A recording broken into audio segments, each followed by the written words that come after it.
L'argent. L'argent est le maître du monde. Notre quotidien, nos projets, notre avenir dépendent de l'argent qui circule dans l'économie. Pourtant, rares sont les citoyens, les politiciens, les décideurs sachant vraiment ce qu'est l'argent, d'où vient l'argent, qui fabrique l'argent. Beaucoup croient que l'argent est fabriqué par l'État, qu'ils ont réellement de l'argent sur leur compte, et que les banques prêtent l'argent de leurs déposants quand elles font crédit.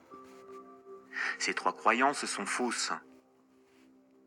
La confusion règne au profit d'une finance mondialisée qui, de crise en crise, renforce son pouvoir de domination et détruit lentement nos démocraties, alors même qu'une infime proportion de la population mondiale n'a jamais accumulé autant de richesses.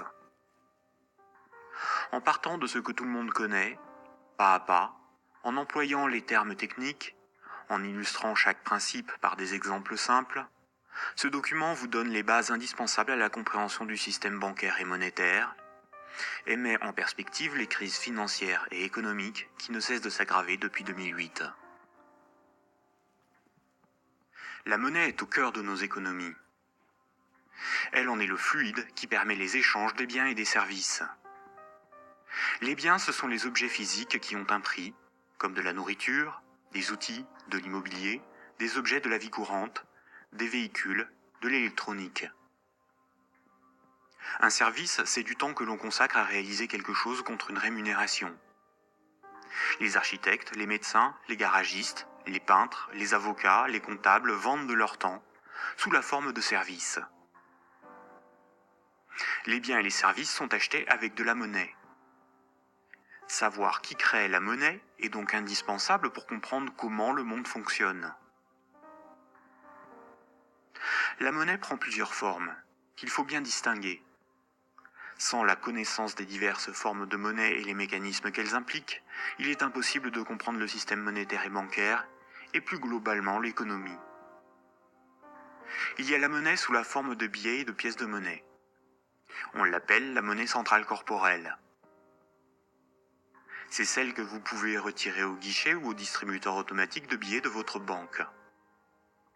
On peut la toucher, on peut partir avec, on peut physiquement la détruire. On l'appelle aussi monnaie manuelle, liquide ou espèce. Elle est fabriquée par la Banque centrale. En dehors de la Banque centrale, personne n'a le droit de fabriquer des billets et des pièces de monnaie.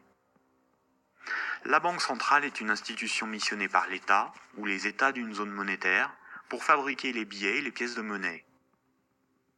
Elle a aussi pour mission de favoriser le bon fonctionnement de l'économie. Son but n'est pas de faire des profits, mais d'appliquer la politique monétaire. En France, comme pour l'ensemble des pays de la zone euro, la Banque centrale est la BCE, ou Banque centrale européenne. La BCE gère une monnaie nommée euro. Et puis il y a un autre type de monnaie, beaucoup moins connu.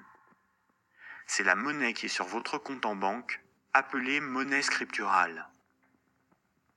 Cette monnaie n'existe que sous la forme de chiffres dans les systèmes informatiques de comptabilité des banques commerciales privées. On l'appelle aussi monnaie secondaire.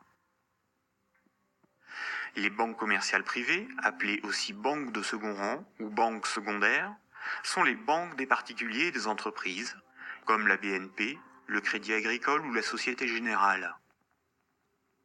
Ce sont des entreprises privées dont le but est le profit. Les banques commerciales privées sont les distributeurs des billets et pièces de monnaie. Ce sont des intermédiaires, des commerçants, qui font le commerce de la monnaie centrale. Elles ont développé un substitut à cette monnaie, qui est la monnaie secondaire ou monnaie scripturale privée. Elles réalisent la gestion des moyens de paiement tels que les chèques, les cartes bancaires, les virements et les prélèvements. Pour comprendre l'origine des différentes formes de monnaie, il faut comprendre pourquoi la monnaie a été créée et parcourir son histoire de l'Antiquité à nos jours.